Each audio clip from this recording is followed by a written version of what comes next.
Tole je šele zakon. Vozite s kolesom pod goro. Vam dam še jaz eno idejo za nor izlet z drugačno elektromobilnostjo. Še vedno imam Specialized Turbo Levo SL, pri katerem mi pomaga elektrika, čeprav ne bi bilo treba, ker je samo 15 metrov višinske razlike. V bistvu ne bi rabil tako hudega kolesa, mora pa biti gorsko, piše v navodilih. Da ne bi kdo specialko prletel.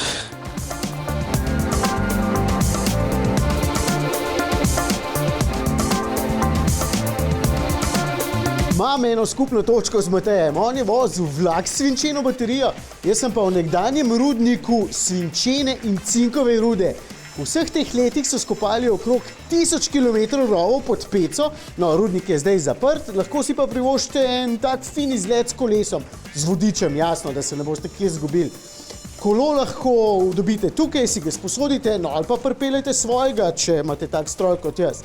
Obvezna oprema so potem še rokavice, čelada, pa lučka, če nočete s čelom iskati poti, pa priporočam še kakšno toplo jakno, ker je v jami vseeno 10 stopinj. Čeprav, jaz sem zdaj izgubil vodiča, ne vem, kje je sploh. Marko!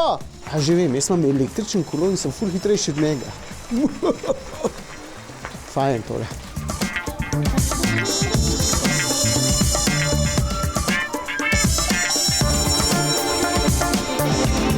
Evo, 5 km je dolga pot skozi rudnik, potem priješ ven na drugi strani, v drugi dolini, se spustiš 2 km kar po asfaltu in si nazaj pred rudarskim muzejem. Zakon.